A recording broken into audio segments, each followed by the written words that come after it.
En grosse saison, je fais quand même 2 voire 3 barbecues par semaine, ouais, facile. Voilà, moi c'est Grégory, ça fait maintenant 10 ans que je vends des barbecues en fait, chez Arma. Ouais, en 10 ans ça en fait des barbecues, surtout quand tu annonces des beaux week-ends. C'est que dans la province quand ça fume, on est peut-être pour quelque chose, quoi. La tendance maintenant c'est vraiment le barbecue à gaz en fait. La facilité pour l'allumage, déjà les gens ont plus besoin de passer une demi-heure à allumer leur barbecue. La convivialité toujours qui est présente, donc on peut faire des barbecues en famille avec, on a beaucoup de place de cuisson dessus. Et surtout c'est beaucoup plus sain au niveau de la santé. Donc, en fait les graisses sont nettement mieux brûlées. Il n'y a pas l'effet carbonisé en fait sur les pièces qu'on fait cuire en fait. Ce qui se vend bien voilà, dans la gamme là, c'est celui-là. Donc c'est le Baron 440. Donc voilà. Donc système de grille en fonte comme je vous expliquais, réversible en fait. Donc voilà. Ça c'est le top. Ouais.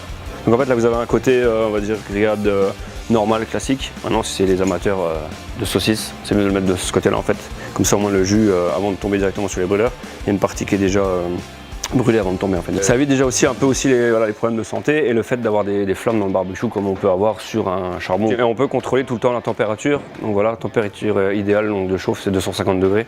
En général pour la plupart des aliments, après tout dépend aussi de ce qu'on veut faire. Et on peut régler avec les brûleurs. Voilà, chose qu'on ne peut pas faire forcément dans un barbecue à charbon.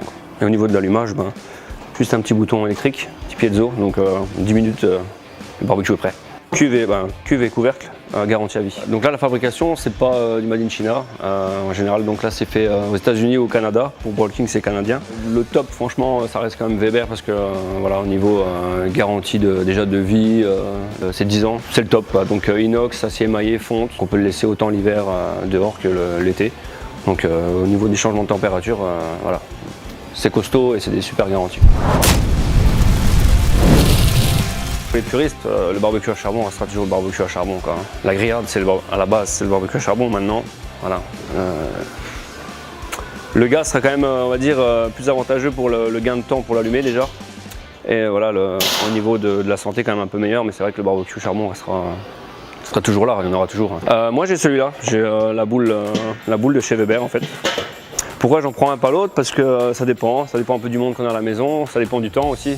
Forcément quand on rentre du travail, qu'on n'a pas le temps, on allume celui à gaz, ça va beaucoup plus vite. Et après quand on a le temps et qu'on va être un peu aussi un bon esprit de convivialité, on allume celui-là.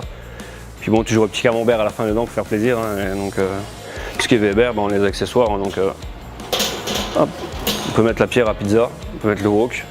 Donc toujours pour les amateurs de que ça soit pizza, légumes ou wok. Bon, un peu plus rare mais bon. C'est la toute dernière génération de barbecue, donc très en vogue aux États-Unis pour l'instant. Donc voilà, les amateurs de grosses pièces et de cuisson contrôlée. Parce que c'est là que ça va être encore différent d'un barbecue à gaz, c'est qu'on peut contrôler de n'importe où avec son smartphone en fait. Vous êtes au travail, vous avez déjà mis la pièce dedans le matin, vous allumez avec votre smartphone, le soir quand vous rentrez, c'est prêt. Alors la cuisson, ce qui est bien, c'est qu'on peut faire aussi du fumage, donc basse température jusqu'à haute température, donc on retrouve la température des 250 degrés qu'on a aussi pour un barbecue à gaz, et on peut faire du fumage en basse température en fait. Typique des Américains, les grosses pièces bien cuites, comme il faut. Voilà, les grosses entrecôtes là, il n'y a pas de problème. Alors, donc en fait vous avez ici le réservoir donc à pellet, donc pour ceux qui se chauffent déjà au pellet, ça reste plus ou moins la même chose, sauf qu'il faut faire attention, c'est vraiment du pellet spécial donc il faut prendre et pas celui de chauffage. Après il y a toute une multitude de pellets qui sont créés justement pour retrouver des goûts de fumage pour les gens qui aiment bien fumer. Et après on a tout l'assortiment de sauces qui va avec, donc voilà, des beef rub, chicken rub, donc vraiment à l'américaine. J'ai déjà essayé, on a été donc en formation et on a essayé les barbecues à pellet et c'est vraiment top. Ouais. C'est des nouvelles saveurs, ouais, voilà, ouais. Encore plus maîtrisé au niveau de la cuisson que le barbecue à gaz. Et vous pouvez le garder après, même vous avez une position en fait dessus pour garder juste au chaud. Donc comme ça il y a un maintien au chaud. Si vous quittez tard le travail, vous maintenez au chaud fin d'après-midi, vous rentrez chez vous, la pièce est chaude en fait. On peut tout mettre dedans, donc que ce soit légumes, pizza, on peut vraiment tout faire. Donc du saumon aussi, le saumon fumé, sur des petites planches en sel ou des choses comme ça, on peut faire beaucoup de fumage. Donc, et n'importe, voilà, tout ce qui est pizza, poulet, on retrouve tous les aliments. Je pense que ça va être ça peut être la Rolls du barbecue dans les années à venir. Ouais. Voilà.